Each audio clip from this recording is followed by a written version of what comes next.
ஹஜ்ஜிக்கு செல்ற வழி அனுப்புறது, அவர்களை வரவேற்கிறது கூடுமா கூடாது? அதாவது ஹஜ்ஜிக்கு செல்றவர்களை வரவேற்பது அல்லது போகும்போது வழி அனுப்புவது இதெல்லாம் கூடுமான்னு கேட்குறாங்க. அப்படியா? பொதுவாக நம்ம ரூலை வச்சுக்கிறோம். அதாவது மார்க்கத்தை பொறுத்த வரைக்கும் இந்த ஹஜ்ஜிக்கு போறது, ரசூல் ஸல்லல்லாஹு அலைஹி வஸல்லம் ஹஜ்ஜிக்கு போனாங்கல்ல, ஒரு முக்கியமான ஒரு லீடருங்கிற முறையில் அவங்க ஹஜ்ஜிக்கு போகும் பொழுது அவங்க சஹாபாக்கள் வழி அனுப்பி வச்சாங்களா? நான் ஹஜ்ஜிக்கு போறேன், எல்லாரும் என்னை வந்து வாசல் வரைக்கும் வந்து வழி அனுப்பி போங்க ரசூலுல்லாஹ் சொன்னாங்களா? இல்ல ஹஜ்ஜில இருந்து திரும்பி வரும் பொழுது வரவேற்கிறாங்க, அவங்கள வரவேற்கலாம்ல. பிரிஞ்சு எவ்வளவு ஆர்வமா ரசூலுல்லாஹ் பிரிஞ்சிருப்பாங்க பல நாட்கள். அப்ப ரசூல் ஸல்லல்லாஹு அலைஹி வஸல்லம் திரும்பி வரும்போது மகிழ்ச்சியில கூட போய் யாராவது வரவேற்றாங்க அப்படின்னு நம்ம பார்க்க முடியுதா? பார்க்க முடியல.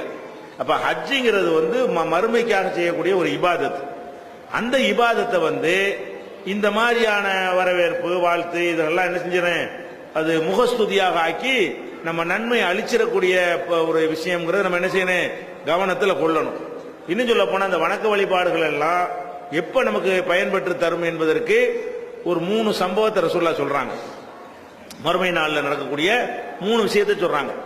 ஒரு மனிதன் செய்கிற தியாகத்திலே பெரிய தியாகம் எது? உயிர் தியாகம். இப்ப நம்ம செய்யற தியாகங்கள் எத்தனை, நேரத்தை தியாகம் பண்றோம், பணத்தை தியாகம் பண்றோம், சில சுகங்கள் சந்தோஷங்களை தியாகம் பண்றோம். எல்லாத்தையும் விட பெரிய தியாகம் எதுனா உசுர் தியாகம் தான். உயிரை கொடுத்துட்டு அப்புறம் உண்மை இல்லையே. அப்ப ஒரு மனிதன் செய்யற தியாகத்துல உயிர் தியாகம் பெரிய தியாகம். அந்த மாதிரி உயிர் தியாகம் செஞ்சால மறுமையில் எல்லாம் கூப்பிடுவான்.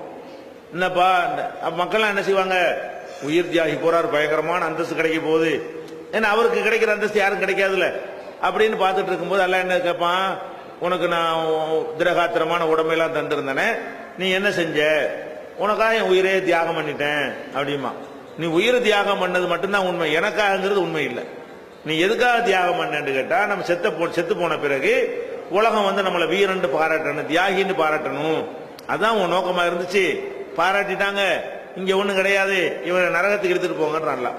அதாவது சொர்க்கம் கொடுக்காட்டாலும் பரவாயில்லை, அது நரகத்துக்கு எடுத்துட்டு போய் தள்ளுது. அதாவது செஞ்ச காரியம் தியாகம் செஞ்சிருக்கானு, உயிர் தியாகம் செஞ்சதெல்லாம் உண்மைதான்.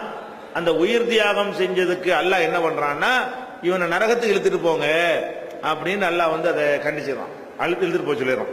ஏன்?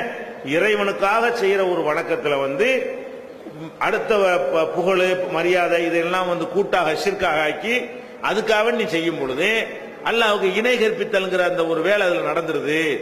அதான் காரணம். அடுத்து எல்லாம் என்ன செய்வான், ஒரு பணக்காரனை கூப்பிடுவான். பணக்காரன் என்ன செய்ய முடியும், மறுமையில பெரிய அந்தஸ்து அடைய முடியும். கெட்ட பணக்காரனுக்கு அடைய முடியாது. வள்ளலா இருந்த ஒரு பணக்காரன் தான் வைங்க, அவனுக்கு நிறைய நன்மை கிடைக்கல. இத்தனை தர்மங்கள் செஞ்சிருப்பான், கடை வெட்டிருப்பான், குளம் வெட்டியிருப்பான், ஏழைகளுக்கு சாப்பாடு போட்டிருப்பான், அப்படி நிறைய நன்மைகள் அடைய முடியும். அந்த மாதிரி வாரி வாரி வழங்கிய வள்ளலை தான் எல்லாம் கூப்பிடுவான், கஞ்ச பையில கூப்பிட மாட்டான். வள்ளலை கூப்பிட்டு எல்லாம் என்ன செய்வான், ஏப்பா உனக்கு நிறைய காசு கொடுத்தேன்னு என்ன செஞ்ச? நான் வாரி வாரி உனக்காக வாரி வாரி கொடுத்தேன், நல்ல காரியம் எது நல்ல காரியம் இருந்துச்சோ அதுல ஒண்ணு கூட நான் மிச்சம் வைக்கல, அம்புட்டுக்கும் செலவழிச்சேன்பான் அவன். நீ அம்புட்டுக்கும் செலவழிச்சது உண்மை, எனக்காக செஞ்சியா? எல்லாரும் வள்ளல்னு பாராட்டணுங்கிறதால செஞ்ச, பாராட்டிட்டாங்க, போ இவனை இழுத்துட்டு போங்கன்றான்ல. அப்ப இவ்வளவு பணத்தையும் செலவழிச்சு அவ்வளவு நன்மைகளும் செஞ்சு பெரிய மூட்டை மூட்டையா நமக்கு சுமக்க போறோம் அவன் போறான், அவனுக்கு கிடைக்கிறது என்னவா இருக்குது, நரகமா இருக்கு. காரணம் என்ன? அவனுடைய எதிர்பார்ப்பு உலகத்துல வந்து வள்ளல், கொடை வள்ளல் பேர் வாங்கணும், பேர் வாங்கியாச்சு போப்பான்றான். அடுத்து ஒரு மார்க் அறிஞர் எல்லாம் கூப்பிடுவான். மார்க் அறிஞர்னா கரெக்டான மார்க்கத்தை சொன்னவர், இது கெட்ட மார்க் அறிஞர் இல்ல, உள்ளதை உள்ளபடி சொல்வார் இல்லையா, அவங்களுக்கு தான் ஒண்ணுமே கிடைக்காத. தப்பான மார்க்கத்தை சொன்னா மார்க் அறிஞர் அல்லாட்ட கிடையாது, ஒழுங்கான மார்க்கத்தை சொன்ன மார்க் அறிஞர் எல்லாம் கூப்பிடுவான். நீ என்னப்பா, நான் ஊர் ஊரா போன, அடி வாங்கின, உத வாங்கின, யாருக்கும் பயப்படாம சத்தியத்தை சொன்ன போனேன்னு அவர் செஞ்சதெல்லாம் அவர் சொல்லுவார்.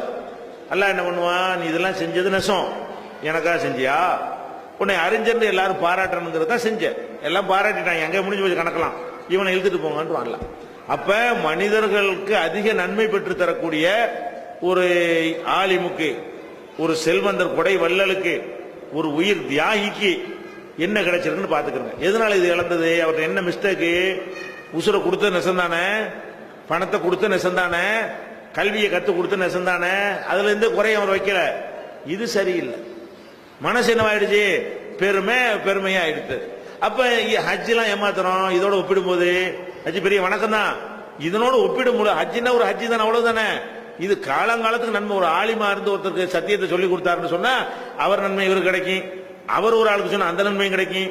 அவர் ஒரு அந்த நன்மை இப்படி லட்ச நன்மை அடையக்கூடிய ஒரு வேலையை செஞ்சிருக்காரு இருந்தாலும் அவருக்கு கிடைக்கிறது என்னவா இருக்கு, நரகமா இருக்கு. அதனால நம்ம இந்த மாதிரி இபாதத்துகள் ஹஜ்ஜி இந்த மாதிரியான வணக்கங்கள் நம்ம செஞ்சோம்னா நம்மளை கெடுத்து நரகப்படுகளை தள்ளுவதற்கு ஒரு கூட்டம் தயாரா தான் இருக்கும்.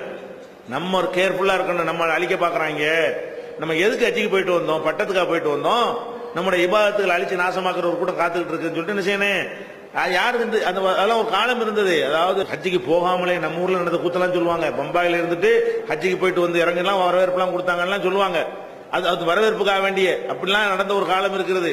இன்றைக்கு அல்லாஹ்வுடைய கிருபையை நம்ம பார்க்கிறோம். போறதும் தெரியல, வர்றதும் தெரியல, நிறைய உண்டாயிடுச்சு. நிறைய மக்கள் இன்னைக்கு பார்க்கிறோம். ஹஜ்ஜிக்கு போறது என்ன செய்யல, அவர் போறதையும் யாருக்கும் அவர் சொல்ல மாட்டாரு, வர்றதையும் சொல்ல மாட்டாரு. அவர் வாடு சும்மா ஏதோ வெளியூர் போற மாதிரி இறங்கி வீட்டில் வந்து இருந்துருவாரு. நெருங்கிய ரத்த பந்தங்களுக்கு தான் அது தெரியுங்கிற அளவுல இன்னைக்கு வந்து அல்லாஹ் வந்து நிறைய மக்கள்கிட்ட அந்த விவாதத்தை வீணாக்காத இபாதத்தை அப்படியே காப்பாற்றி கொள்ளக்கூடிய தன்மையை கொடுத்திருக்கிறான். அதனால வந்து இது வந்து நல்ல செயல் இல்ல. இந்த மாதிரி ஹஜ்ஜிக்கு போறவங்க இந்த மாதிரியான செயல்கள் என்ன செய்யக்கூடாது, மாட்டி நம்முடைய அமலை